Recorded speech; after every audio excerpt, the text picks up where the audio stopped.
Todas as organizações existem a bem da eficiência. Os Correios são uma organização para a eficiência das comunicações. Mas quando o diretor dos Correios se torna uma espécie de tirano para seus funcionários, converte-se os Correios num instrumento de poderio, não acha? Ao diretor-geral dos Correios interessa a eficiência das comunicações. Pelo menos, deveria interessar. O seu posto não foi criado como um meio de exercer poder, autoridade, como um meio de autoengrandecimento, como é de fato. Assim, toda instituição ou organização é utilizada por entes humanos, não apenas no interesse da eficiência das comunicações, da distribuição e etc., mas também como instrumento de poder, que é o que eu reprovo. Naturalmente, os Correios, os transportes urbanos e vários outros serviços públicos são uma necessidade na moderna sociedade e devem ser organizados. A usina de força, que gera eletricidade, requer cuidadosa organização. Mas quando essa organização é utilizada para fins políticos, como meio de autoengrandecimento, como meio de exploração, a organização se converte num instrumento de inaudita brutalidade. Agora, as organizações religiosas, tais como o hinduísmo, o catolicismo, o budismo e etc., não existem a bem da eficiência e são, portanto, inteiramente desnecessárias. Tornam-se entidades perniciosas. O sacerdote, o bispo, a igreja, o templo, constituem um meio tremendo de exploração. Eles te exploram pelo temor, pela tradição, pelas cerimônias. E a religião é óbvia e verdadeiramente a busca da realidade e tais organizações são dispensáveis, porquanto a realidade não pode ser administrada por um grupo organizado de pessoas. Ao contrário, um grupo organizado de pessoas se torna um empecilho à realidade.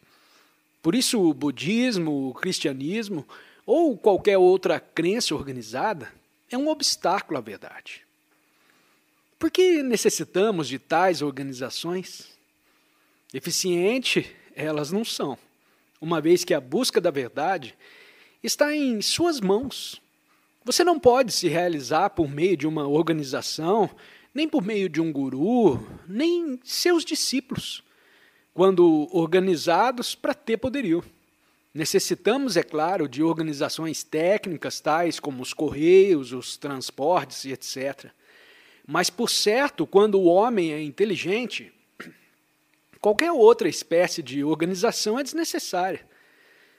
Porque não somos inteligentes, investimos outras pessoas que se dizem inteligentes de poderes para nos governar.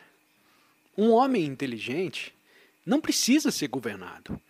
Não precisa de organização alguma além das que são necessárias para a maior eficiência da vida. As coisas necessárias à vida não podem ser verdadeiramente organizadas enquanto se acharem nas mãos de uns poucos, de uma classe ou grupo. E quando os poucos atuam como representantes dos muitos, existe, por certo, o mesmo problema do poder. Vem a exploração quando as organizações são utilizadas como instrumentos de poder, quer pelo indivíduo, quer pelo grupo, pelo partido ou pelo Estado.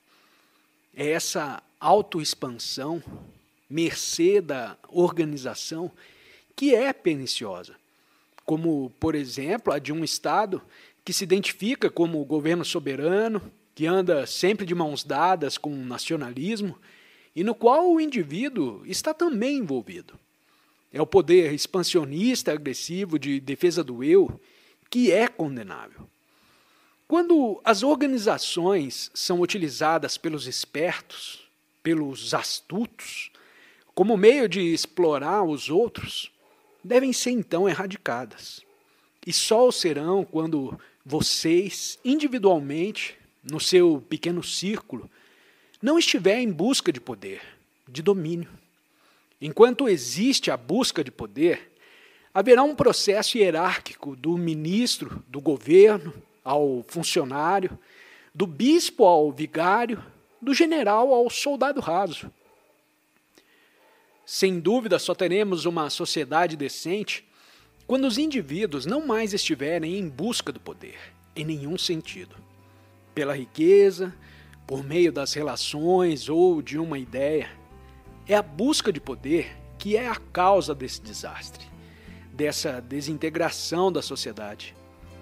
Nossa existência atualmente é toda feita de política, de força, domínio na família pelo marido ou pela mulher, de domínio por meio de uma ideia. A ação baseada numa ideia é sempre um fator de separação e nunca de compreensão. E a busca de poder, seja pelo indivíduo, seja pelo Estado, denota expansão, cultivo do intelecto em que não existe amor. Quando ama alguém, você é muito cuidadoso. Organiza espontaneamente, não é? Você é vigilante, é eficiente no ajudar a esse ou aquele. É quando não existe amor que nasce a organização como instrumento de poder. Quando ama o próximo, quando é cheio de afeto e generosidade, então as organizações têm significação inteiramente diversa, conservando-se em um nível próprio. Mas quando a posição do indivíduo assume a máxima importância, quando a ânsia de poder, as organizações são utilizadas como meio de se alcançar esse poder. E a força e o amor não podem coexistir. O amor é sua própria força, sua própria beleza, e é porque os nossos corações estão vazios que os enchemos com as coisas da mente. E as coisas da mente não são coisas do coração, porque os nossos corações estão cheios das coisas da mente, nos interessamos pelas organizações como meios de promover a ordem, de promover a paz mundial. Não são as organizações, mas só o amor que pode implantar a ordem e a paz no mundo.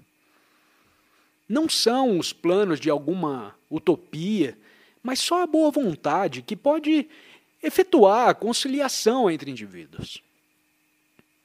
Porque não temos a chama do amor, dependemos das organizações. E no momento em que temos organizações sem amor, os espertos e os astutos galgam o posto mais alto e tiram proveito delas. Fundamos uma organização para o bem-estar da humanidade e antes de darmos fé, alguém já tomou conta dela para seus próprios fins.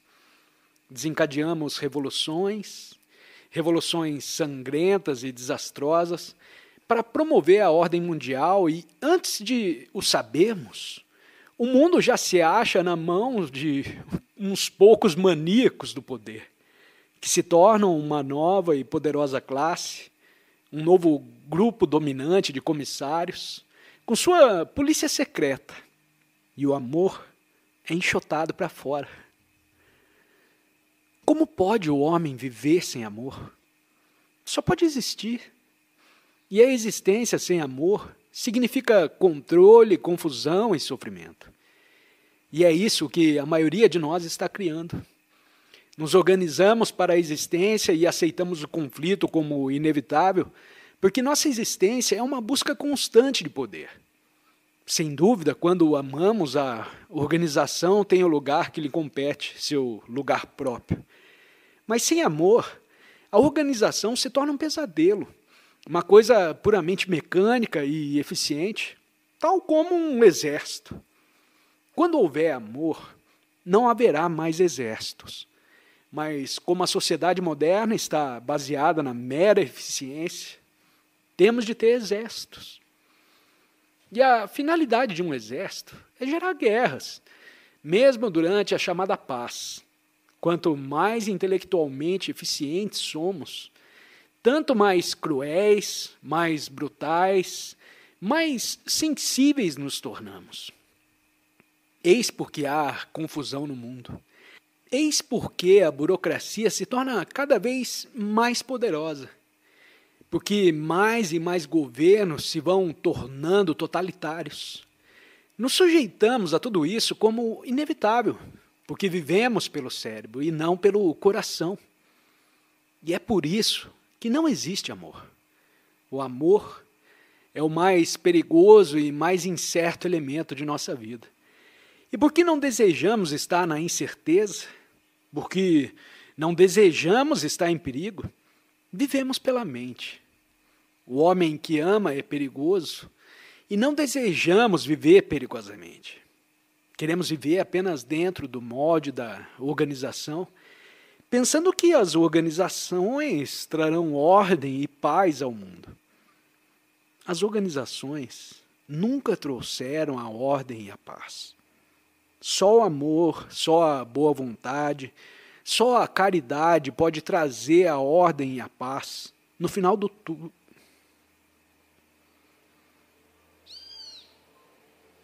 No final de tudo e, portanto, agora.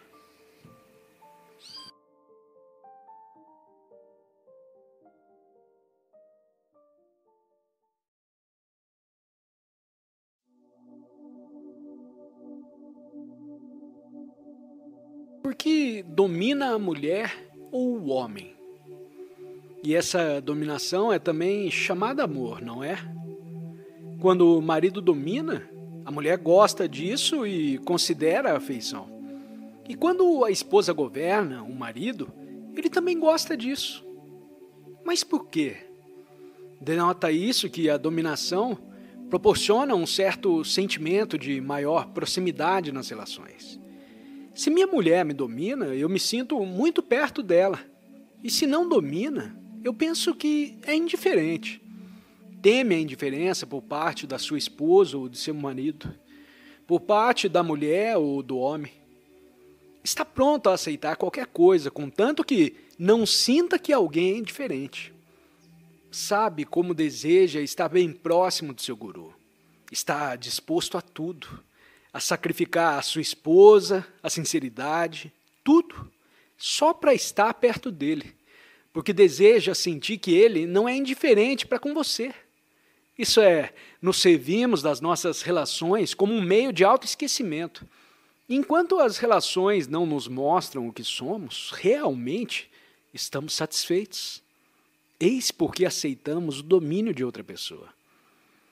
Quando minha mulher ou meu marido me domina, isso não revela o que sou, sendo uma fonte de satisfação. Se minha mulher não me domina, se é indiferente e eu descubro o que realmente sou, isso causa muita perturbação. E o que sou eu?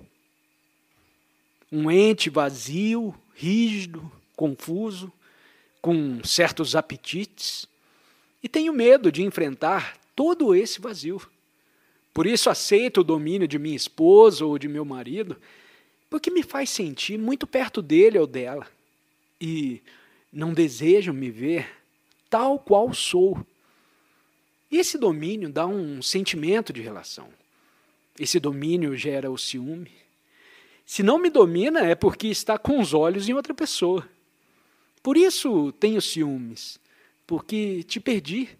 E não sei como me livrar do ciúme, o qual está também no plano do cérebro. O homem que ama não é ciumento. O ciúme é coisa do cérebro, mas o amor não pertence ao cérebro. E onde há amor, não há domínio. Quando ama alguém, não é dominante. Você é parte dessa pessoa. Não há separação, mas completa integração. É o cérebro que separa e cria o problema da dominação. Por que se sujeitam comunidades e nações ao mando de um chefe? Quem são comunidades e nações? Um grupo de indivíduos que vivem juntos. Por outras palavras, a sociedade, a comunidade, a nação. É você, o indivíduo em suas relações com outro indivíduo. Isso é um fato patente. Por que vocês procuram um chefe? Você o faz, evidentemente, porque está confuso, não é? Um homem lúcido, íntegro, não precisa de chefe. Para ele, um chefe é uma coisa molesta, um fator de desintegração na sociedade. Procura um chefe porque está confuso, não sabe o que fazer e deseja que te digam o que deve fazer, e por isso procura métodos de conduta social, política e religiosa. Confuso como está, procura um chefe. Vê bem o que isso subentende. Se quando está confuso busca um chefe para te tirar da confusão, significa isso que não está em busca de claridade. Não está interessado na causa da confusão, mas só quer que te levem para fora dela. Mas visto que está confuso, vai escolher um chefe também confuso. Não irá procurar um chefe que vê claro, porque ele te dirá que deve olhar para a sua confusão em vez de fugir da mesma. Ele vai te dizer que a causa da confusão está em você mesmo.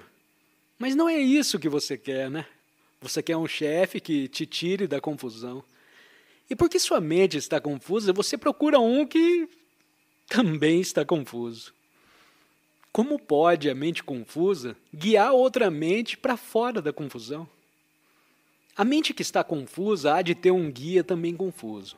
Portanto, todos os guias são inevitavelmente confusos, visto que nós os criamos por causa de nossa confusão. É importantíssimo que se compreenda isso. Ao compreender esse fato, não irá procurar um chefe, mas você se tornará responsável pela eliminação da sua confusão. E só o homem confuso, que não sabendo como agir, procura um chefe para ajudá-lo a agir. Mas o chefe está também confuso. E é por isso que os chefes são um fator de desintegração em nossa vida. O chefe é projetado pela sua própria confusão e, portanto, ele, outro, não é senão você mesmo, sob forma diferente, como também são os seus governos. É a autoprojeção que cria o chefe. Um herói nacional é uma exteriorização, uma duplicata de você mesmo. O que é ou o que deseja ser, assim é o seu chefe. Esse chefe, portanto, não pode te tirar do caos. A solução do caos está em suas próprias mãos, e não nas mãos alheias. A regeneração é produto da compreensão de você mesmo e não do segmento de alguém, porque esse alguém é você mesmo, mais eloquente, mas igualmente confuso, igualmente tirânico, igualmente tradicionalista. O problema, portanto, não é o chefe, mas sim como desarraigar a confusão. Pode alguém te ajudar a afastar a confusão? Se procura alguém para afastar a sua confusão, ele só poderá te ajudar a aumentá-la, porque a mente que está confusa é incapaz de escolher o que é claro. Visto que está confusa, só pode escolher o que é confuso. Se deseja se libertar radicalmente da confusão, terá de pôr ordem em sua mente e o seu coração e de considerar as causas responsáveis pela confusão. Só surge a confusão quando não há autoconhecimento, quando não me conheço a mim mesmo e não sei o que fazer ou o que pensar. Naturalmente estou envolvido no torvelinho da confusão. Mas quando me conheço a mim mesmo, o processo integral de mim mesmo, o qual é extraordinariamente simples, quando temos a intenção de nos conhecer a nós mesmos, então dessa compreensão nasce a claridade. Dessa compreensão resulta a conduta correta. É, pois, de suma importância deixar-se de seguir o guia e compreender a si mesmo. A compreensão de si mesmo traz amor e traz ordem. O caos só existe em relação com alguma coisa. E enquanto não compreendemos essa relação, há de haver confusão. Compreender as relações é compreender a mim mesmo, e compreender a mim mesmo É fazer nascer aquela qualidade de amor na qual existe bem-estar. Se sei amar minha esposa, meus filhos ou meu próximo, sei amar todo mundo. Visto que não ama ninguém, estou permanecendo apenas no nível intelectual ou verbal com relação à humanidade. O idealista causa enfado. Ama a humanidade com o cérebro, não a ama com o coração. Quando ama, não há nenhuma necessidade de chefe. São os vazios de coração que procuram o chefe para encher esse vazio com palavras, com uma ideologia, com uma utopia do futuro. O amor só está no presente, não no tempo, não no futuro. Para quem ama, a eternidade é agora, porque o amor é a sua própria eternidade.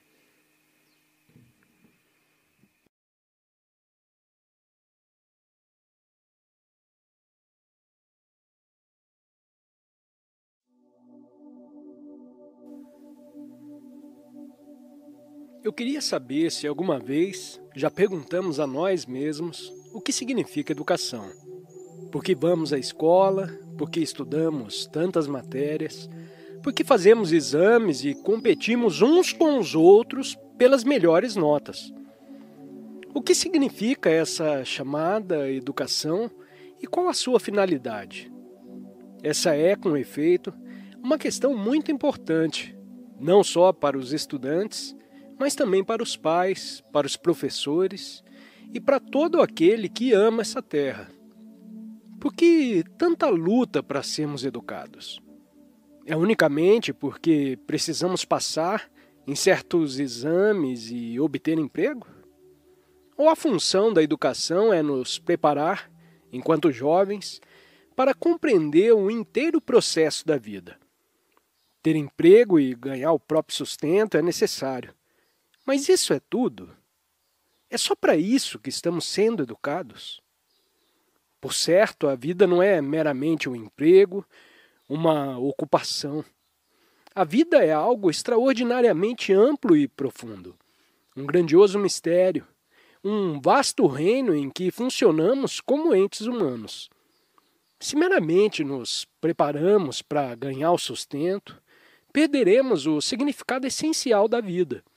E compreender a vida importa muito mais do que simplesmente nos prepararmos para exames e nos tornarmos bem proficientes em matemática, física e etc. Assim, quer sejamos mestres, quer estudantes, não é importante perguntarmos a nós mesmos por que estamos educando ou sendo educados? E o que significa a vida? Não é uma coisa extraordinária a vida? Os pássaros, as flores, as árvores floridas, o céu, as estrelas, os rios e seus peixes, tudo isso é a vida. A vida é o pobre e o rico. A vida é a constante batalha entre grupos, raças e nações. A vida é meditação. A vida é o que chamamos religião e são também as coisas sutis e ocultas da mente. As invejas, as ambições, as paixões, os temores, preenchimentos e ansiedades. Tudo isso e muito mais ainda é a vida. Mas, em geral, nos preparamos só para compreender um caminho dela. Passamos em certos exames, achamos um emprego, nos casamos, geramos filhos e vamos nos tornando cada vez mais semelhantes a máquinas. Permanecemos medrosos, ansiosos, assustados diante da vida. Assim, a função da educação é ajudar a compreender o inteiro processo da vida. Ou consiste meramente em nos preparar para uma profissão, para o melhor emprego que pudermos pegar? O que acontecerá a todos nós quando nos tornarmos adultos? Já perguntaram alguma vez a vocês mesmos o que vão fazer ao crescer? Com toda probabilidade você se casará. Em pouco será mãe e pai. e estará então amarrado ao emprego ou à cozinha, a murchar e definhar. É só isso que vai ser a sua vida? Já fez essa pergunta a você mesmo? Não deve fazê-la? Se sua família é opulenta, já tem talvez assegurado uma boa posição. Seu pai poderá te dar um emprego confortável ou pode fazer um casamento rico. Mas também aí murchará e se deteriorará. Percebe? A educação, por certo, nenhuma significação tem se não te ajuda a compreender a vastidão da vida com todas as suas sutilezas, sua extraordinária beleza, seus pesares e alegrias. Você pode conquistar graus, acrescentar uma série de letras ao seu nome e conseguir uma boa colocação. Mas e daí? Qual o sentido de tudo isso se, nesse processo, a sua mente se torna embotada, cansada e estúpida? Assim não deve, enquanto está jovem, tratar de descobrir o significado da vida? E a verdadeira função do educador não é cultivar em você a inteligência que tentará encontrar a solução de todos esses problemas?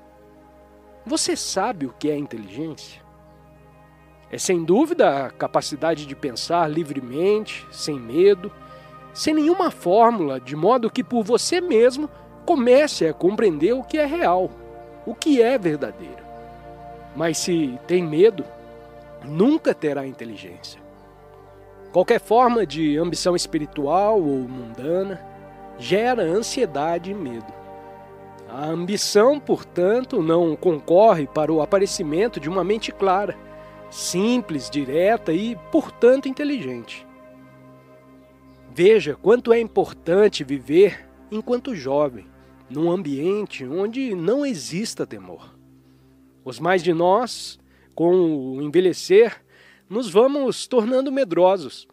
Temos medo de viver, medo de perder o emprego, medo da tradição, medo do que digam os vizinhos, do que diga a nossa esposa ou o nosso marido, medo da morte. Quase todos nós sentimos medo numa forma ou noutra. E onde há medo, não há inteligência.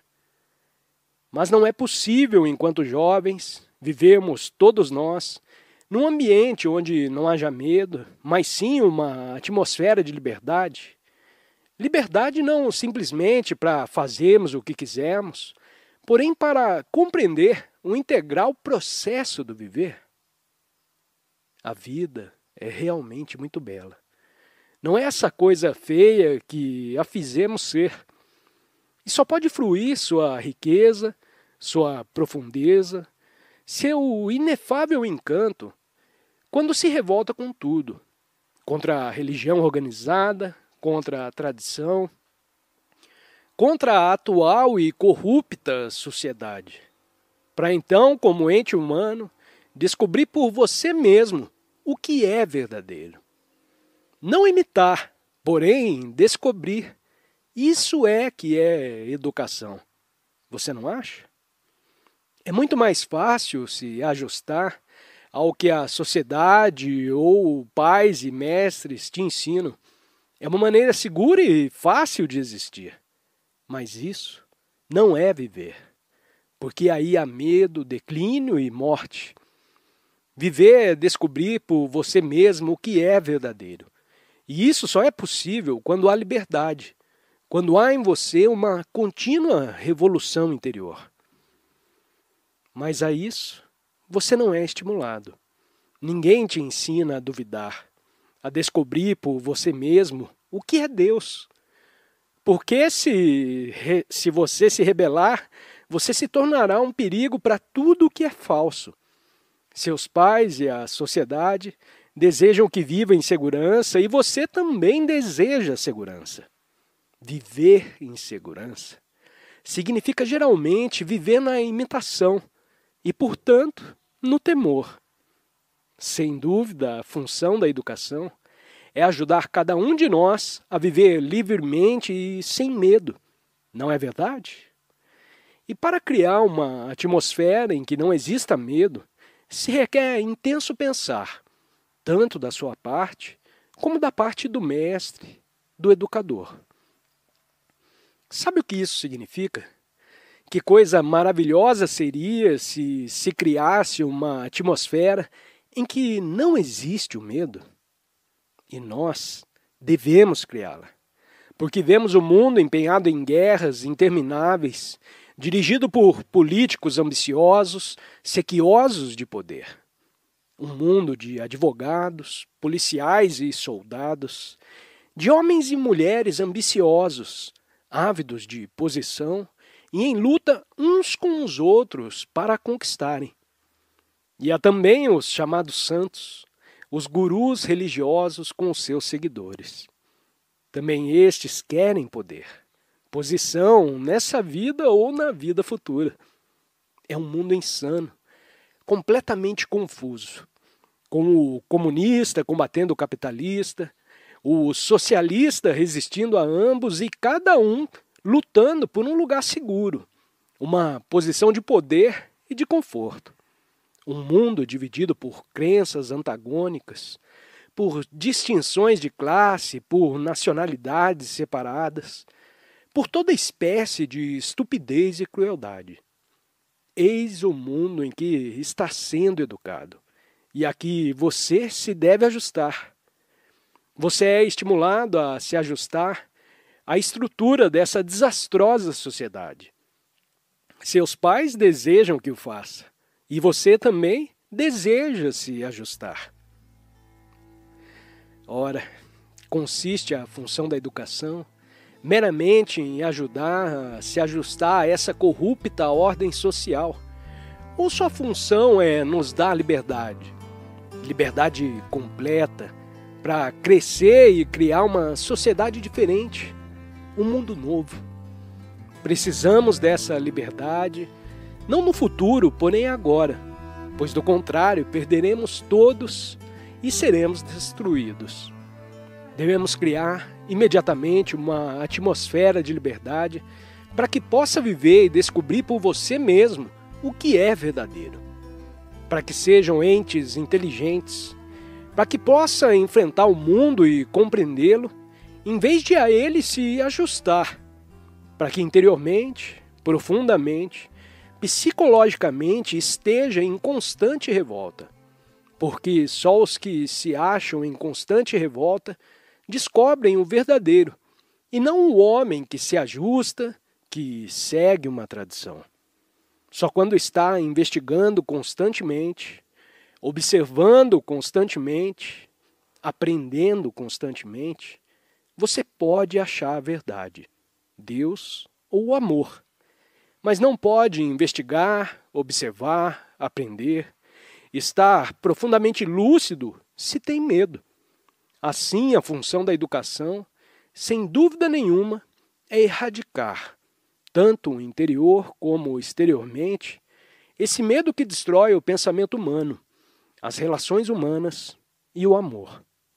Pergunta: se todos os indivíduos se achassem em revolta, não pensa que haveria caos no mundo? Resposta: escute primeiramente a pergunta.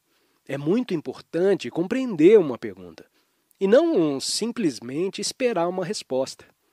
A pergunta é: se todos os indivíduos se achassem em revolta, o mundo não seria levado a um estado de caos? Ora, acha-se em tão perfeita ordem a presente sociedade que, se todos se revoltassem, sobreviveria o caos? Não há caos agora. É tudo belo e incorrupto? Estão todos vivendo felizes, com plenitude e riqueza? O homem não está contra o homem? Não se vê ambição e encarniçada competição? Portanto, o mundo já se acha no caos. E esta é a primeira coisa que cumpre perceber. Não suponha que essa é uma sociedade em que há ordem. Não se mesmerize com palavras. Seja aqui na Europa, seja na América, seja na Rússia, O mundo se acha num processo de decomposição. Se percebe a decomposição, tem um desafio. Está sendo desafiado a descobrir uma maneira de resolver esse urgente problema. E a maneira como responde ao desafio é importante, não acha? Se responde como hinduísta ou budista, como cristão ou comunista, sua resposta é então muito limitada. Vale dizer que não é resposta. Pode responder plenamente, adequadamente, mas só se não há medo em você. Se não pensa como hinduísta, comunista ou capitalista, porém como ente humano total, interessado em resolver esse problema. E não poderá resolvê-lo se não se achar em revolta contra tudo, contra a ambição, a avidez, em que está baseada a sociedade. Quando você mesmo não é ambicioso, ávido, quando não está apegado à sua própria segurança, só então será capaz de responder ao desafio e de criar um mundo novo. Pergunta: revoltar-se, aprender, amar, são 3 processos separados ou simultâneos? Resposta: naturalmente, não são 3 processos separados. É um processo unitário. Veja, é muito importante verificar o que uma pergunta significa. Essa pergunta está baseada em teoria e não na experiência. É puramente verbal, intelectual e, portanto, sem validade. O homem destemeroso, que está realmente revoltado, lutando para descobrir o que significa aprender, amar, esse homem não pergunta se isso é só um processo ou 3 processos. Somos muito sutis com palavras e pensamos que, apresentando explicações, temos resolvido o problema. Você sabe o que significa aprender? Quando está realmente aprendendo, aprende durante toda a vida e não tem nenhum mestre especial de quem aprender. Então, todas as coisas que te ensino, uma folha, uma ave que voa, um perfume, uma lágrima, o rico e o pobre, os que choram, um sorriso de mulher, o orgulho de um homem. Aprende de todas as coisas e, portanto, não necessita de nenhum guia, nenhum filósofo religioso e nenhum guru. A própria vida é sua mestra. E você se acha num estado de constante aprender. Pergunta: é verdade que a sociedade está baseada na avidez e na ambição? Mas se não tivéssemos ambição, não nos deterioraríamos? Resposta: essa é, em verdade, uma pergunta muito importante que requer toda a atenção. Você sabe o que é atenção?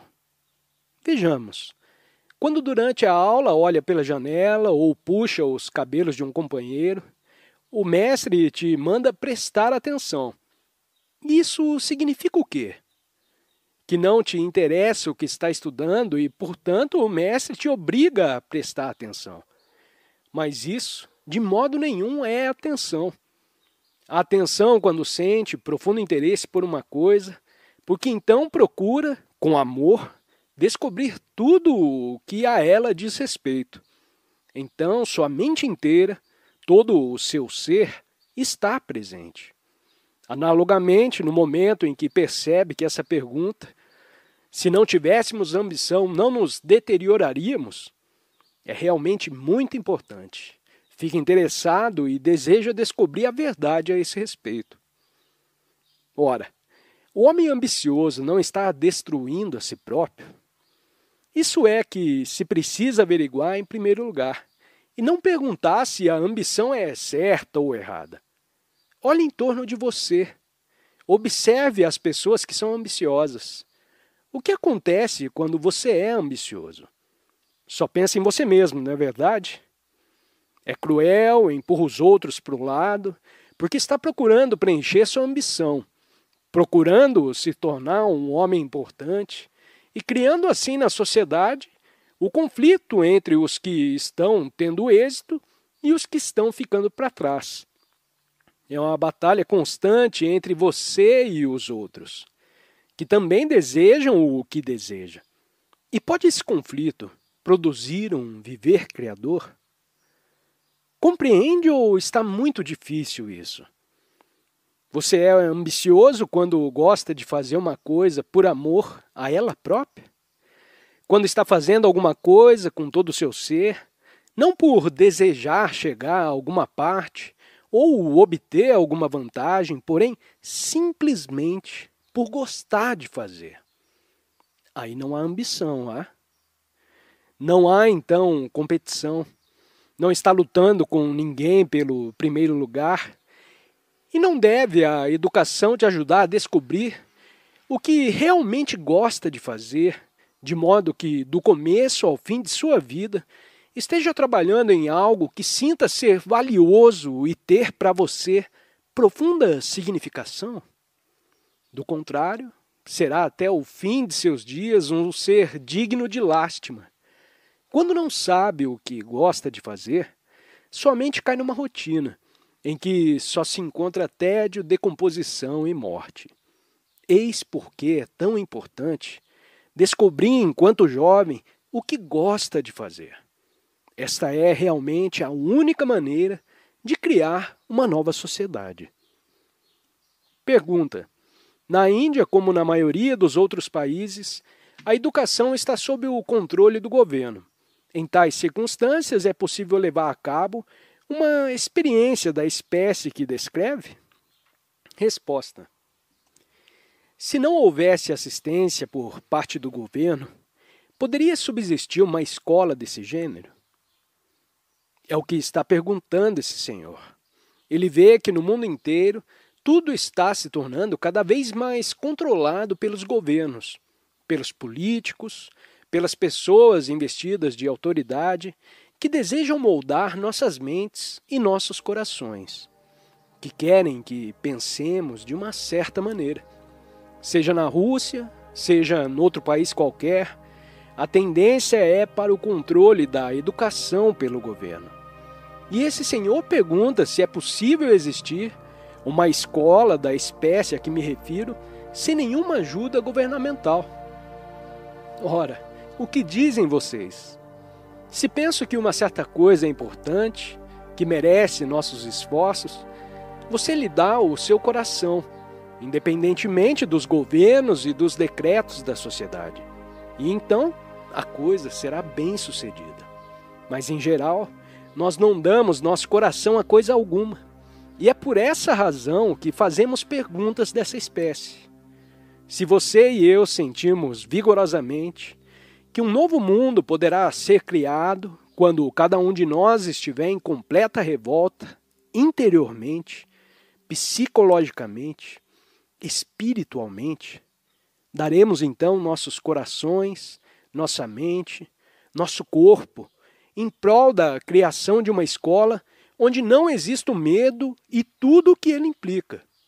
Senhor, toda coisa verdadeiramente revolucionária é criada por uns poucos que enxergam o que é verdadeiro e estão prontos a viver de acordo com essa verdade. Mas o descobrir do verdadeiro requer que estejamos libertados da tradição e, portanto, libertados de todos os temores.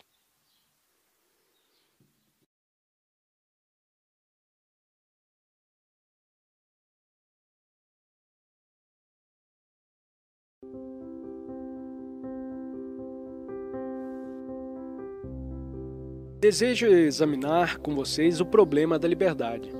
É um problema muito complexo que requer profundo estudo e compreensão.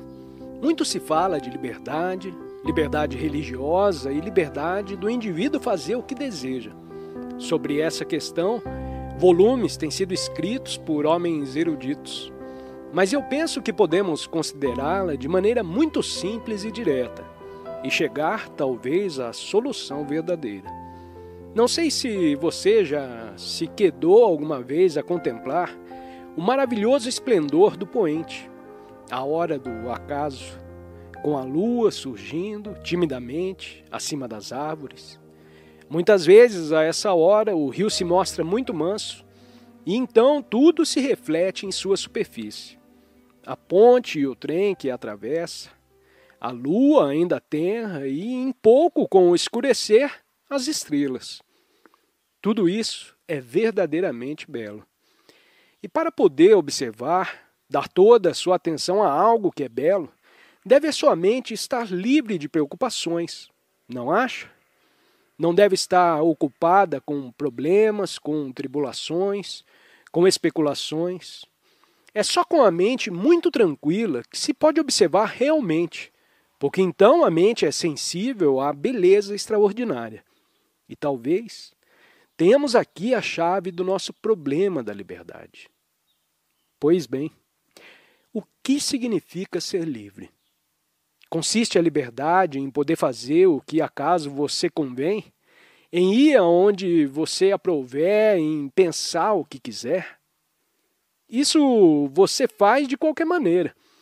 A mera consciência de ter independência significa liberdade? Muita gente nesse mundo é independente, mas pouquíssimos são livres. Liberdade implica uma grande soma de inteligência, não? Ser livre é ser inteligente, mas a inteligência não nasce só pelo desejarmos ser livres. Nasce ao começar a compreender, no seu todo, o seu ambiente, as influências sociais, religiosas, paternas e tradicionais, que continuamente te envolvem. Mas para compreender todas essas influências, a influência de seus pais, de seu governo, da sociedade, do meio cultural a que pertence, de suas crenças, seus deuses e superstições, da tradição a que impensadamente se ajusta. Para compreender todas essas influências e delas se livrar, necessita de profundo discernimento. Mas você, em geral, você se submete a elas porque interiormente sente medo. Tem medo de não alcançar uma boa situação na vida, medo do que possa dizer o sacerdote da sua seita, medo de não seguir a tradição, de não fazer o que é correto. Mas a liberdade é, com efeito, um estado mental em que não existe medo ou compulsão, nem ânsia de segurança. Não desejamos, quase todos nós, estar em segurança? Não desejamos ser considerados maravilhosos, que nos admirem a formosura, a superior inteligência? Do contrário, não acrescentaríamos letras aos nossos nomes. Tais coisas nos inspiram confiança em nós mesmos, nos fazem nos sentir importantes. Todos desejamos ser famosos, mas no momento em que desejamos ser algo, já não somos livres. Veja isso, por favor, pois, com efeito, aí tem o fio que te levará à compreensão do problema da liberdade. Quer nesse mundo de políticos, de poder, posição, autoridade, quer no chamado mundo espiritual, em que cada um aspira a ser virtuoso, nobre, um modelo de santidade. No momento em que deseja ser alguém, já não é livre.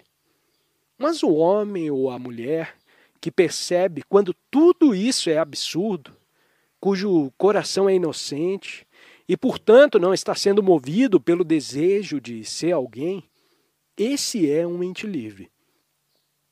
Se compreender isso em sua simplicidade, verá também sua extraordinária beleza e profundeza. Afinal de contas, os exames têm essa finalidade, de te dar uma posição, de te tornar alguém. Títulos, posição, conhecimentos servem de estímulo a ser algo.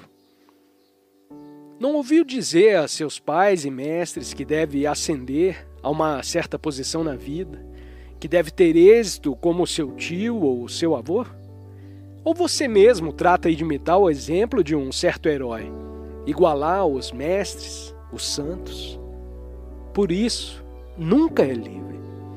Quer siga o exemplo de um mestre, um santo, um instrutor, parente, quer observe uma certa tradição, tudo isso implica, de sua parte, uma necessidade de ser algo.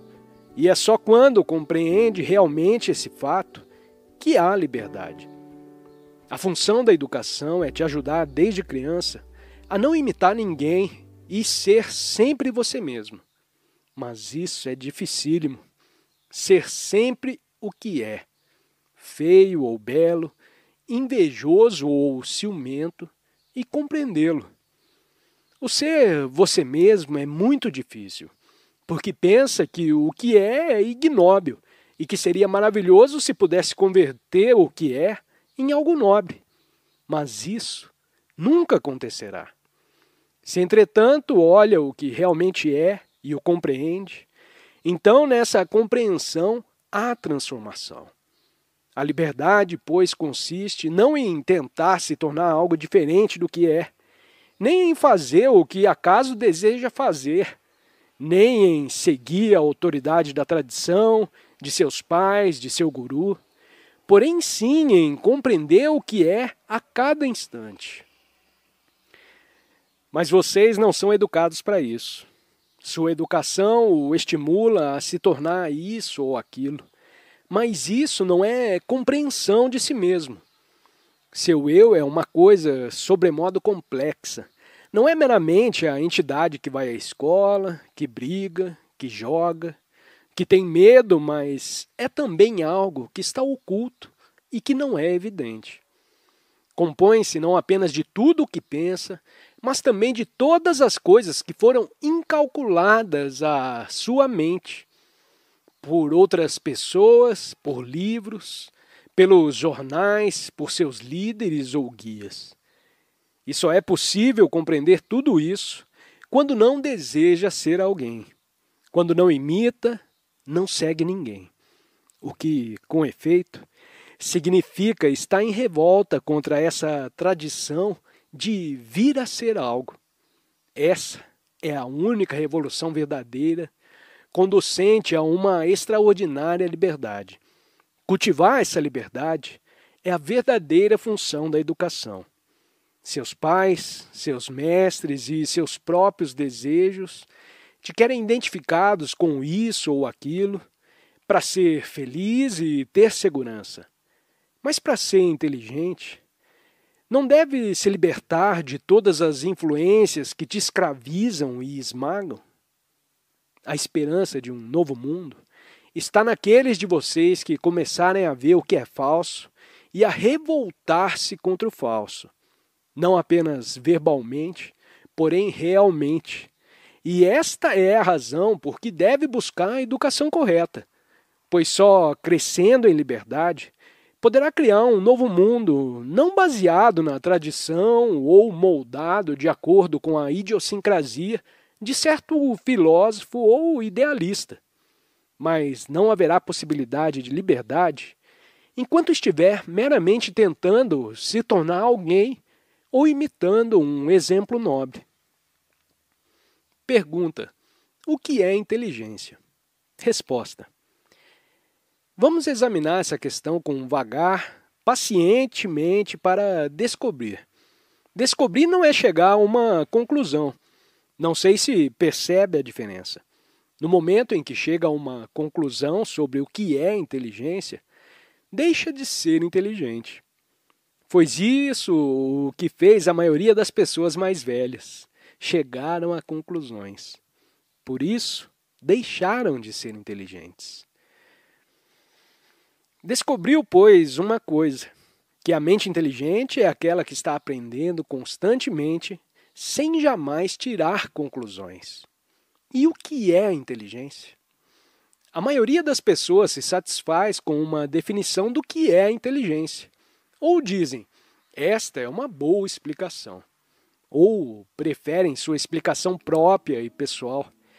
Mas a mente que se satisfaz com explicações é muito superficial e, portanto, ininteligente.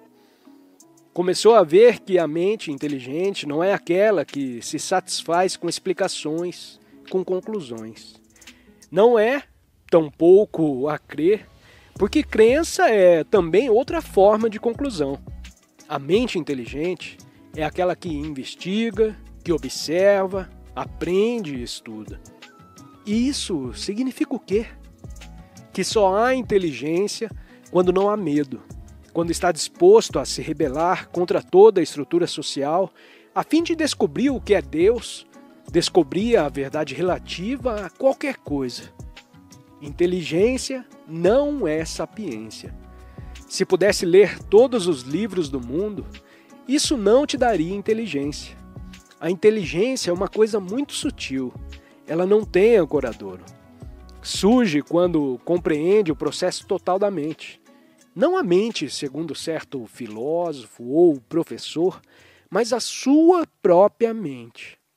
Sua mente é o resultado da comunidade inteira e quando a compreende não necessita de estudar um só livro, porque ela contém todo o conhecimento do passado. A inteligência, pois, surge com a compreensão de você mesmo e só pode se compreender em relação com o mundo das pessoas, das coisas e das ideias. Inteligência não é coisa adquirível como a sapiência. Ela surge quando há uma grande revolta, isso é, quando não há medo. E isso significa que quando há sentimento de amor, pois quando não há medo, há amor. Se só está interessado em explicações, receio que irá achar que não respondi a sua pergunta. Perguntar o que é inteligência é coisa semelhante a perguntar o que é a vida. A vida é estudo e recreação, sexo, trabalho, disputa, inveja, ambição, amor, beleza, verdade. A vida é tudo, não é? Mas veja, os mais de nós não temos paciência para prosseguir séria e constantemente nessa investigação. Pergunta: pode a mente rude tornar-se sensível? Resposta: escute a pergunta, o significado que jaz oculto atrás das palavras. Pode a mente rude tornar-se sensível? Se digo que minha mente é rude e procuro torná-la sensível, o próprio esforço para torná-la sensível é rudeza. Veja bem isso, por favor. Não te mostre intrigado, observe. Mas se ao contrário reconheço que sou rude, sem desejar mudar de estado, sem procurar me tornar sensível, se começo a compreender o que é rudeza, se a observo em minha vida de cada dia, minha maneira sôfrega de comer, a rispidez com que trato as pessoas, o orgulho, a arrogância, a vulgaridade de meus hábitos e pensamentos, então essa própria observação transforma o que é. Analogamente, se sou estúpido e digo que devo me tornar inteligente, o esforço para me tornar inteligente é apenas uma forma mais ampliada de minha estupidez, porque o importante é compreender a estupidez. Por mais que eu me esforce para me tornar inteligente, minha estupidez permanecerá. Poderei adquirir um superficial verniz de ilustração, ser capaz de citar livros, repetir passagens dos grandes autores, mas basicamente continuarei estúpido. Porém, se vejo e compreendo a estupidez, conforme se manifesta em minha vida diária, como me comporto com o meu empregado, como olho o meu vizinho, o homem pobre, o homem rico, o auxiliar de escritório, então esse próprio percebimento provoca a dissolução da estupidez. Tente isso. Se observe quando fala com seu serviçal, observe o enorme respeito que mostra com o patrão e o pouco caso que faz do homem que nada tem para te dar. Começará então a descobrir que é estúpido. E no compreender da estupidez, há inteligência e sensibilidade. Não tem de se tornar sensível. O homem que está tentando se tornar alguma coisa é feio e insensível, e é rude. Pergunta: como pode uma criança descobrir o que ela própria é sem a ajuda dos pais e mestres? Eu disse que uma criança é capaz disso, ou trata-se da sua própria interpretação do que eu disse? A criança descobrirá o que ela própria é se o ambiente em que vive a ajuda a fazer isso. Se os pais e os mestres têm verdadeiro interesse em que um jovem descubra a si próprio, não o obrigarão a isso. Criarão um ambiente em que o jovem possa vir a se conhecer. Você fez essa pergunta, mas trata-se de um problema vital para você? Se sente profundamente a importância de que a criança tem de descobrir-se a si própria e que não poderá fazê-lo sob pressão da autoridade, não trataria de cooperar para a criação do adequado ambiente? Temos aqui mais uma vez a velha atitude. Me diga o que eu devo fazer e eu o farei. Não dizemos cooperaremos para esse fim. Esse problema de criar um ambiente em que a criança possa ter conhecimento de si própria concerne a todos, aos pais, aos mestres e às próprias crianças. Mas o autoconhecimento não pode ser imposto. A compreensão não pode ser forçada. E se este é um problema vital para vocês e para mim, para o pai e o mestre, então juntos havemos de criar as escolas adequadas. Pergunta: me dizem algumas crianças terem assistido em suas aldeias a certos fenômenos sobrenaturais, como, por exemplo, de obsessão e que têm medo de fantasmas, espíritos e etc. O que você me diz a respeito disso? Resposta: oportunamente investigaremos o que é a morte. Mas veja, o medo é uma coisa extraordinária. Vocês, crianças, têm ouvido histórias de fantasmas contadas por seus pais, pelas pessoas mais velhas. Do contrário, provavelmente nunca veria fantasmas. Alguém te falou a respeito da obsessão. São tão jovens que não podem saber dessas coisas. Não se trata de sua própria experiência, mas sim do reflexo de que foi dito por pessoas mais velhas. E os próprios mais velhos muitas vezes nada sabem sobre esses casos. Apenas leram num livro alguma coisa sobre o assunto e pensam ter compreendido. Suscita isso uma questão completamente diferente. A experiência não contaminada pelo passado? Se uma experiência está contaminada pelo passado, ela é meramente uma continuidade do passado e, portanto, não é uma experiência original.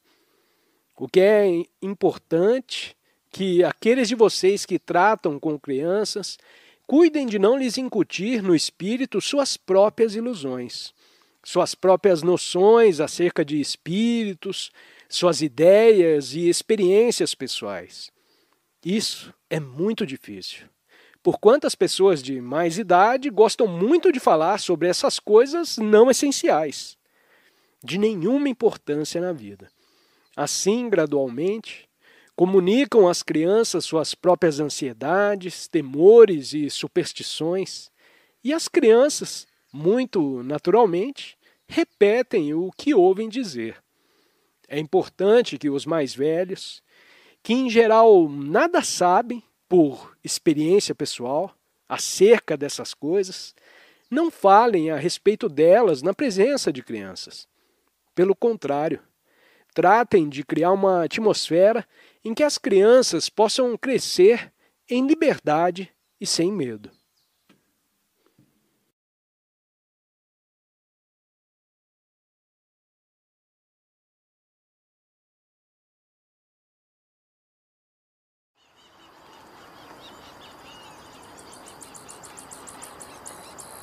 É de supor que alguns de vocês não compreenderam bem o que estivemos dizendo a respeito da liberdade. Mas, como já assinalei, muito importa estar aberto para as ideias novas, para o que é fora do habitual. É bom ver o que é belo, mas é necessário também observar o lado feio da vida, estar desperto para tudo.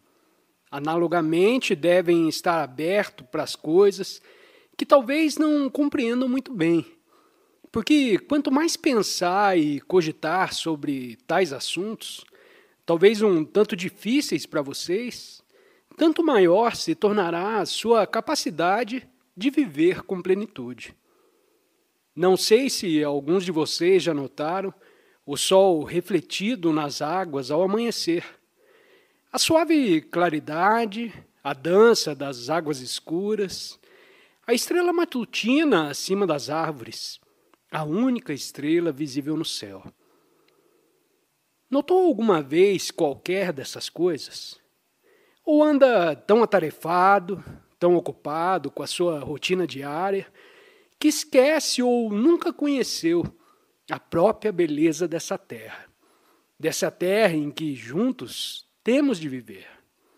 Quer nos denominemos comunistas ou capitalistas, hinduístas ou budistas, muçulmanos ou cristãos, quer sejamos cegos, aleijados ou sãos e felizes, essa terra é nossa.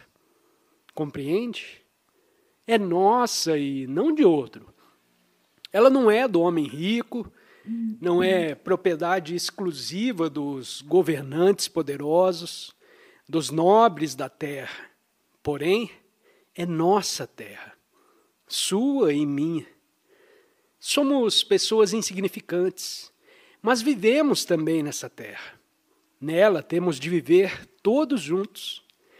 Esse mundo é tanto do rico como do pobre, tanto do letrado como do iletrado. É nosso mundo. E acho importante sentir isso e amar a terra. Não apenas ocasionalmente, numa manhã tranquila, mas a todas as horas. E só podemos sentir que esse é o nosso mundo e amá-lo quando compreendemos o que é liberdade. Não existe presentemente liberdade. Não sabemos o que isso significa. Gostaríamos de ser livres, mas se observar, notará que todos, o mestre, os pais, o advogado, o militar, o policial, o negociante, cada um em sua pequena esfera, está fazendo alguma coisa para impedir a liberdade. Ser livre não é meramente fazer o que te apraz ou fugir das circunstâncias externas que lhe tolhem, mas sim compreender todo o problema da dependência. Você sabe o que é dependência? Depende dos seus pais, não é verdade? Depende dos seus mestres, depende do cozinheiro, do carteiro, do leiteiro e etc. Essa espécie de dependência é facilmente compreensível, mas existe uma qualidade de dependência muito mais profunda e que é necessário compreender para se poder ser livre. O dependemos de outro para nossa própria felicidade. Sabe o que significa depender de alguém para sua própria felicidade? Não é a mera dependência física de outra pessoa que tanto se prende. Porém, a dependência interior, a psicológica, da qual recebe sua suposta felicidade. Porque quando depende de alguém dessa maneira, você se torna um escravo. Se quando ficar mais velho, depender emocionalmente de seus pais, ou de sua esposa ou marido, de um guru, ou de uma ideia, aí já estará em começo a escravidão. Não compreendemos isso e, no entanto, quase todos nós, principalmente os mais novos, desejamos ser livres. Para sermos livres, temos de nos revoltar contra toda a dependência interior. E não podemos nos revoltar se não compreendemos por que somos dependentes. Enquanto não compreendermos bem a dependência interior e dela não nos libertarmos, nunca seremos livres, porquanto só nessa compreensão pode haver liberdade. Mas a liberdade não é mera reação. Você sabe o que é reação? Se digo alguma coisa que te ofende e te chamo de um nome feio e você se zanga comigo, isso é uma reação. Reação proveniente da dependência. E a independência é outra reação, mas liberdade não é reação. Enquanto não compreendermos e ultrapassarmos a reação, nunca seremos livres. Você sabe o que significa amar alguém? Sabe o que significa amar uma árvore, uma ave, um animal de estimação, ao ponto de cuidarmos com desvelo do ser que amamos, nutri-lo, acarinhá-lo, embora ele nada nos dê em troca, embora a árvore não nos dê sombra, o animal não nos siga os passos e não dependa de nós? Os mais de nós não amamos dessa maneira. Em verdade, não sabemos o que isso significa. Porque nosso amor é sempre cercado de ansiedade, de ciúme, de medo. E isso implica que estamos dependendo de outro. Interiormente, que desejamos ser amados também. Não amamos simplesmente, sem nada mais desejarmos. Queremos retribuição. E isso justamente nos torna dependentes. Assim, a liberdade e o amor andam juntos. O amor não é reação. Se te amo porque me ama, isso é pura transação, uma compra no mercado. Amar é nada pedir em troca. Não sentir sequer que se está dando alguma coisa. Só esse amor pode conhecer a liberdade. Mas veja, não é educado para isso. Você é educado para saber matemática, química, geografia, história. E aí termina a sua educação. Porque o único empenho de seus pais é te ajudar a obter um bom emprego e a ter êxito na vida. Se tem dinheiro, talvez te mandem para o estrangeiro. Mas como acontece no resto do mundo, seu objetivo único é nos ver ricos e numa respeitável posição social. E quanto mais alto subir, tanto mais sofrimentos causará aos outros. Porque para galgar posições terá de competir, de ser cruel. Por isso os pais mandam os filhos para as escolas, onde se estimule a ambição, onde não haja amor. Por isso uma sociedade como a nossa está sempre em declínio, em luta constante. E embora os políticos, os juízes, os nobres da terra falem de paz, isso nada significa. Ora, vocês e eu devemos compreender todo esse problema da liberdade. Devemos descobrir por nós mesmos o que significa amar. Porque se não amamos, não teremos consideração para com os outros, não seremos atenciosos. Você sabe o que significa ter consideração a outra pessoa? Quando vê uma pedra pontuda num caminho percorrido por muitos pés descalços, você a retira? Não porque te pedem que o faça, mas porque você se condói do outro, quem quer que seja e ainda que nunca o veja na vida. Plantar uma árvore e cuidar dela, olhar o rio e fruir a prodigalidade da terra, observar uma ave no ar e a beleza de seu voo, ter sensibilidade e manter-se aberto a esse extraordinário movimento que se chama vida. Para tudo isso, há necessidade de liberdade. E, para ser livre, você deve amar. Sem amor, não há liberdade. Sem amor, a liberdade é mera ideia, sem nenhum valor.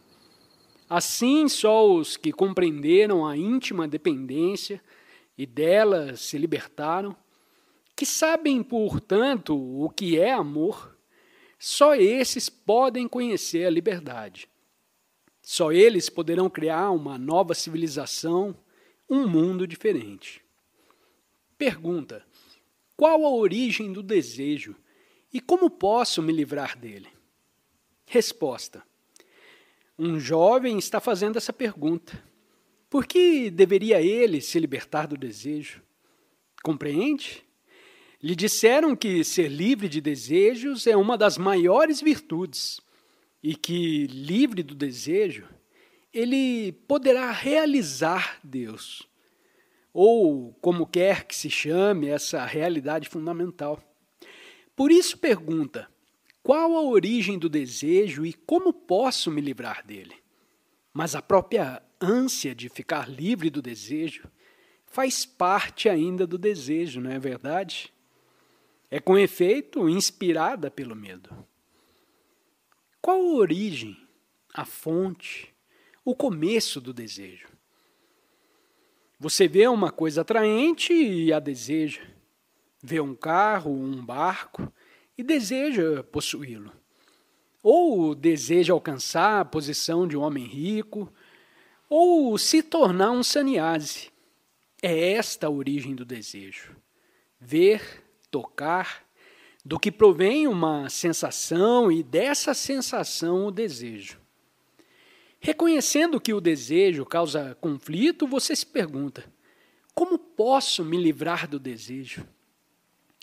Assim, o que deseja verdadeiramente não é estar livre do desejo, porém estar livre da inquietação, da ansiedade, do sofrimento causado pelo desejo. Deseja estar livre dos amargos frutos do desejo e não do próprio desejo. Muito importa compreender isso. Se pudesse despojar o desejo do penar, do sofrer, do lutar, de todas as ânsias e temores que o acompanham, de modo que só restasse o prazer, você queria então ficar livre do desejo? Enquanto houver desejo de ganho, de realização, de vir a ser, em qualquer nível que seja, tende a haver, inevitavelmente, ansiedade, sofrimento e medo. A ambição de ser rico, de ser isso ou aquilo, só desaparecerá quando perceber o caráter malsão, a natureza corruptora da própria ambição.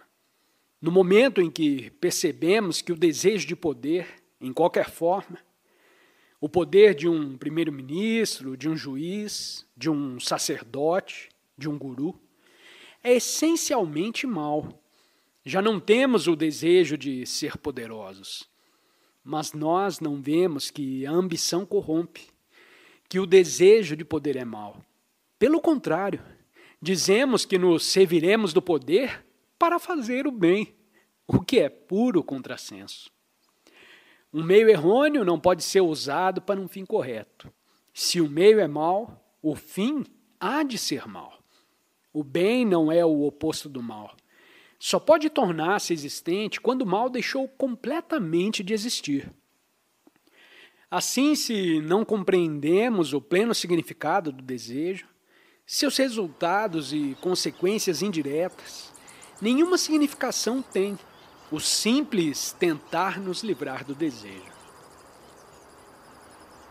Pergunta: como podemos ser livres da dependência enquanto vivermos em sociedade? Resposta: você sabe o que é sociedade? Sociedade são as relações entre homens, não é exato? Não complique a coisa citando uma porção de livros. Pense a esse respeito com toda a simplicidade e verá que a sociedade são as relações entre vocês e mim e os outros. As relações humanas constituem a sociedade. E nossa atual sociedade está alicerçada em relações de aquisição, não é verdade? Em geral, queremos dinheiro, poder, posses, autoridade. Num nível ou no outro, queremos posição, prestígio e edificamos assim uma sociedade de aquisição. Enquanto formos dados à aquisição, enquanto ambicionarmos posição, prestígio, poder e etc., pertenceremos a essa sociedade e, portanto, dela seremos dependentes. Mas se um homem não deseja nenhuma dessas coisas e permanece sendo simplesmente o que ele próprio é, com grande humildade, então está fora da sociedade. Revolta-se e rompe com a sociedade. Infelizmente, a educação, hoje em dia, lhes prepara para vocês se submeter, se adaptar, se ajustar a essa sociedade de aquisição. Só nisso estão interessados os seus pais, os seus mestres, os seus livros. Enquanto vocês se submetem, enquanto são ambiciosos, ávidos, corrompendo e destruindo a outros em sua busca de posição e poderio, você é considerado um cidadão respeitável. São educados para se adaptar à sociedade. Mas isso não é educação. É apenas um processo de te condicionar para você se ajustar a um padrão. A verdadeira função da educação não é te preparar para ser um funcionário, um juiz ou um primeiro-ministro. Porém, te ajustar a compreender toda a estrutura dessa sociedade corrompida e te permitir crescer em liberdade, de modo que seja capaz de quebrar todas as prisões e criar uma sociedade diferente, um mundo novo.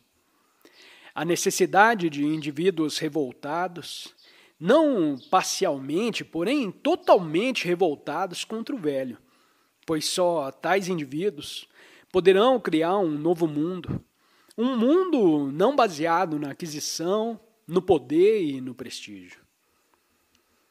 Já estou a ouvir os mais velhos dizerem: isso nunca será possível.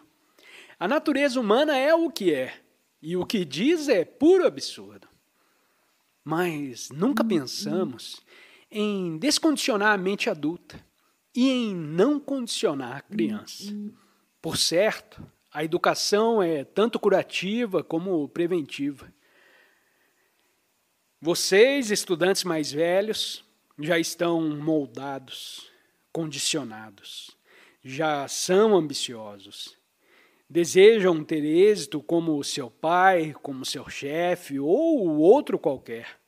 Assim, a verdadeira função da educação é não só te ajudar a descondicionar-se, mas também te ajudar a compreender o inteiro processo do viver dia por dia, para que possa crescer em liberdade e criar um novo mundo, um mundo totalmente diferente do atual. Infelizmente, nem os pais, nem os mestres, nem o público em geral estão interessados nisso. Eis porque a educação deve ser um processo de educar tanto o educador como o estudante.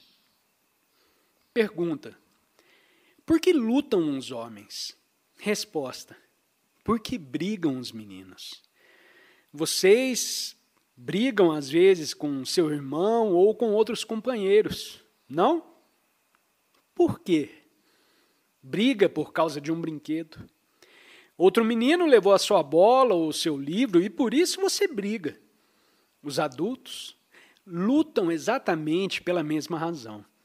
E a diferença é só que os seus brinquedos são posição, riqueza e poder. Se você deseja poderio e eu também quero poderio, lutamos. E é também por isso que as nações se guerreiam. Veja como é simples isso.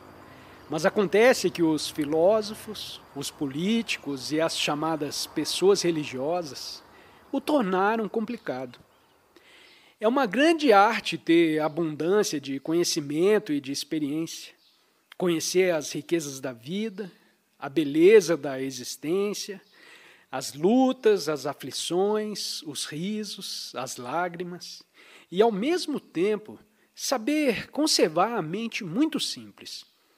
E só pode ter uma mente simples quando sabe amar.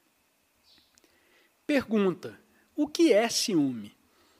O ciúme implica insatisfação com o que é e inveja a outros, não é verdade? O próprio descontentamento com o que você é o começo da inveja. Deseja se igualar a outro que tem mais conhecimentos, ou que é mais belo, ou que possui uma casa maior, ou que tem mais poder, uma posição melhor do que a sua. Deseja ser mais virtuoso, deseja saber meditar melhor, deseja alcançar Deus, ser diferente do que é. Por essa razão você é invejoso e ciumento. A compreensão do que é dificílima. Portanto, requer que esteja completamente libertado do desejo de mudar o que é para outra coisa. O seu desejo de mudança gera inveja, ciúme. Ao passo que na compreensão do que é, há uma transformação do que você é. Mas veja, sua educação te impele a procurar ser diferente do que é. Quando tem ciúme, vocês dizem, ora, não seja ciumento, isso é terrível. E assim, luta para não ser ciumento. Mas esse próprio lutar faz parte do ciúme. Porquanto significa que deseja ser diferente. Uma linda rosa é uma linda rosa. Mas nós, entes humanos, fomos dotados da capacidade de pensar e pensamos erroneamente. Saber como pensar exige muita penetração, compreensão. Mas saber o que pensar é relativamente fácil. Nossa atual educação consiste em nos ensinar o que pensar. Ela não nos ensina como pensar, como penetrar, como explorar. É só quando tanto o mestre como o estudante sabem pensar que a escola é digna de seu nome. Pergunta: por que nunca estou satisfeito com alguma coisa? Resposta: é uma menina que está fazendo essa pergunta, e estou certo de que não lhe foi soprada por outro. Com sua pouca idade, deseja saber por que nunca está satisfeita. E vocês, adultos, o que dizem a respeito disso? É sua obra. Criaram este mundo em que uma menina tão pequena pergunta por que nunca está satisfeita com alguma coisa. Vocês são tidos por educadores, mas não viram que a tragédia está aí. Costuma meditar, mas estão embotados, cansados, interiormente mortos. Porque nunca estão satisfeitos os entes humanos. Não é porque estão em busca da felicidade e porque pensam que, pela constante variação, serão felizes? Passam de um emprego para outro, de um estado de relação para outro, de uma religião ou ideologia para outra, pensando que, com esse constante movimento de mudança, encontrarão a felicidade. Ou ainda, procuram um canto isolado da vida e aí se deixam estagnar. Por certo, o contentamento é coisa muito diferente. Só se torna existente quando vê a você mesmo, tal como é, sem nenhum desejo de mudança, nenhuma condenação ou comparação. O que não significa aceitar simplesmente o que se vê e deitar-se a dormir. Mas quando a mente já não está comparando, julgando, avaliando, e é, portanto, de ver o que é, de instante em instante, sem desejar alterar, nesse próprio percebimento se encontra o eterno. Pergunta: por que devemos ler? Resposta: por que vocês devem ler? Escutem, bem quietos, o que vou dizer. Nunca perguntaram por que vocês deviam brincar, por que deviam comer, ou por que deviam olhar o rio, ou porque vocês são cruéis, não é verdade? Vocês só se rebelam e perguntam porque devem fazer uma certa coisa quando não gosta de fazê-la. Mas o ler, o brincar, o ser cruel, o ser bom, o ver o rio, as nuvens, tudo isso faz parte da vida. E se não sabe ler, se não sabe andar, se não sabe apreciar a beleza de uma folha, não está vivendo. Devem compreender a totalidade da vida e não apenas uma parte dela. É por isso que deve ler, que deve olhar para o céu. É por isso que deve cantar e dançar e escrever poesias, e sofrer e compreender, porque tudo isso é a vida. Pergunta: o que é timidez? Você não se sente acanhado ao ver um estranho? Não se sente acanhado ao fazer essa pergunta? Não se sentiria acanhado se, como eu, estivesse sentado nesse local aqui a discursar? Não sente uma certa perturbação, um certo embaraço, um desejo de ficar imóvel, quando você se depara subitamente a uma bela árvore, uma flor delicada, uma ave deitada em seu ninho? É bom ser acanhado, mas na maioria dos casos o acanhamento denota que a pessoa está cônscia de si própria. Quando nos vemos em presença de uma pessoa importante, se uma tal pessoa existe, nós nos tornamos cônscios de nós mesmos.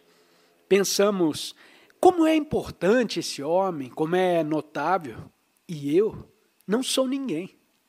Por isso uma pessoa se torna acanhada, ou seja, cônscia de si própria.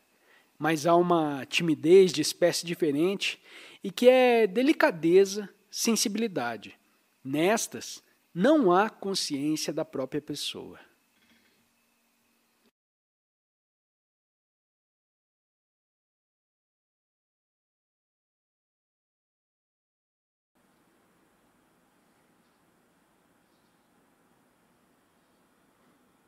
Estamos encerrando aqui o vídeo de hoje, mas o que foi dito pode continuar reverberando em você. Comenta aí nos comentários de onde você é, diga o que ficou mais forte e, se você quiser, se inscreve e compartilhe. Isso ajuda a manter o nosso canal vivo. Além, é claro, de dar uma olhadinha na descrição, porque aí sempre tem material que pode dar continuidade ao que você ouviu aqui hoje. Valeu, um grande abraço e até o próximo vídeo. Tchau, tchau!